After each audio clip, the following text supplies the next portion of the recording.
Voorsitter, dames en here, in die fliek Karate Kid vir die jong seun Daniel al die fynere kunsies van karate leer. Omdat hy geboelie was deur 'n klomp billebakke in sy nuwe skool in 'n wildvreemde land. Toe kry sy pad met meneer Miyagi, 'n eienaardige, eksentrieke ou man. Miyagi, wat selfs op sy tyd 'n karate kampioen was, het ingestem om Daniel se mentor te wees. Arme Daniel-san het afgechop. Hy moes 'n heining verf, voertuie poleer en 'n baadjie oor en oor en oor en oor aan 'n kapstok hang. Voordat Daniel met die eintlike afrigting van gevegkuns kon begin, moes hy eers alles doen wat hy verafskeid het, om dissipline en deursettingsvermoë te leer. Om 'n lang storie kort te maak, Daniel het kort voor lank koning gekraai in 'n karate kampioenskap ten spyte van 'n ernstige kniebesering. Deur die eeue het mense mentors gehad. Die bekende skilder Michelangelo was Leonardo da Vinci se mentor. Ons ouers en onderwysers is ons mentors. Maar het julle geweet dat sport 'n uitstekende mentor is? Om aan sport deel te neem, berei ons voor op die grootmenswêreld met al sy uitdagings want. In die eerste plek leer sport ons veerkragtigheid. Ons eie UFC middelgewig kampioen, Dricus Du Plessis, het die verlede jaar aan 'n nederlaag gelei teen die arrogante Khamzat. Ons kampioen het nie in 'n hoekie gaan sit en tou opgegooi nie. Hy het aldermins besluit om gevegkuns te los vir ballet. Hy het soos 'n rubberbal opgespring en besluit dat die lesse wat hy uit sy nederlaag gaan leer, nou sy mentor gaan wees om hom te help om harder te oefen en volgende keer beter te doen. Tweedens kweek sportdeelname deursettingsvermoë.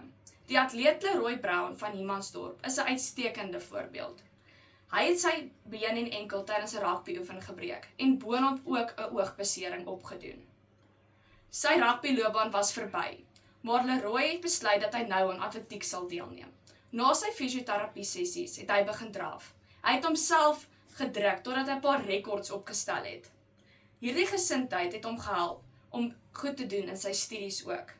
Hoofseun van Hoërskool Tuine, Roan Dupré, het op die skool se webjoernaal hoërskooltuine.co.za in die Februarie uitgawe van 2025 geskryf dat die deursettingsvermoë wat ons leer tydens sportdeelname, ons leer om aan te hou en uit te hou as dinge nie uitwerk nie.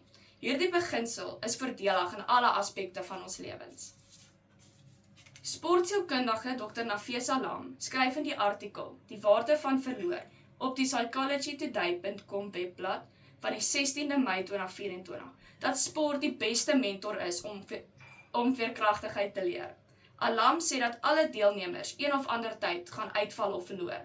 Dis juis hierdie hindernisse wat ons leer om veerkragtig te wees. Ek stem saam. As ek hokkie speel en my hokkiestok val uit my hand terwyl ek besig is om die bal na die doelhoek te dryf, gaan my span in die stof byt. Ek het dan 'n keuse. Verruil hokkie vir Netflix of werk aan my fout. Vanselfsprekend verkies ek om te werk aan my spel. My fout raak dan my mentor wat sê: werk aan jou blaps, die lat kan hoër gesit word. As 'n atleet besef ek dat daar talle uitdagings is in atletiek. As ek nie oefen tot my tong op my ken hang nie, kan ek nie verwag om 'n nuwe rekord op te stel nie. Ek moet oefen tot my longe brand en my voete smeek vir pouse. Maar ek weet as ek aanhou en uithou, gaan ek die vrugte pluk. Eendag wanneer ek die beroepswêreld betree, gaan hierdie gesindheid my help om kans te sien vir alle uitdagings. Laastens is sport die mentor wat ons leer om gesonde kompetisie te handhaaf.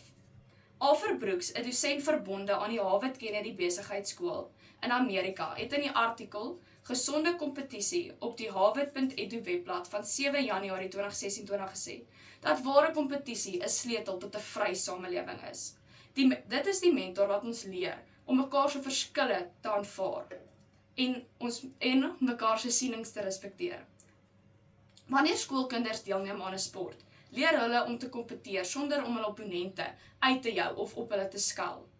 Hierdie gesindheid van respek gaan te midde van kompetisie in hulle toekomstige beroepe van hulle suksesvolle volwassenes maak. Suid-Afrikaanse Springbok rugby en netbalspelers is die toonbeeld van mense wat gesonde kompetisie verstaan. Hulle speel die rook uit die kompeterende span en na die tyd skud hulle blad met die ander spanne, het sy al gewen of verloor het. Dames en here, ek beleef gesonde kompetisie in my ouerhuis. Veral as ek en my twee broers mekaar uitdaag as ons PlayStation speletjies speel. Natuurlik is dit nie lekker om te verloor nie. Maar as hulle vir my ore aansit, kan ek nou nie juis hulle bene knoop of hulle aan die wasgoedraad ophang nie. Ek sal net seker maak dat ek volgende keer vir hulle wys wie's baas. Ek moet daarin bysê dat my 2 allergrootste mentors, my ouers, nie sal toelaat dat ek my boeties karnaffel nie. Dames en here, deelname aan sport is voorwaar die perfekte mentor, wat ons leer om veerkragtig te word en op te spring soos 'n strinkparmante hare wat nie in jou vlegsel wil bly nie. Hierdie mentor leer ons ook van deursettingsvermoë, sodat ons eendag die grootmenswêreld kan aanpak met 'n gesindheid van ek kan, ek wil en ek sal. Maak nie saak wat die uitdaging is nie. Boonop leer sport ons gesonde kompetisie, wat respek kweek vir ons medemens. Alles is moontlik as ons bietjie moeite insit. As ons boonop verkies om ons deelname aan sport ons mentor te maak, kan ons nie verloor nie. Stoel patats, klim van julle banke af, gaan draf met die hond of skop hulle rond. Julle kan my later bedank.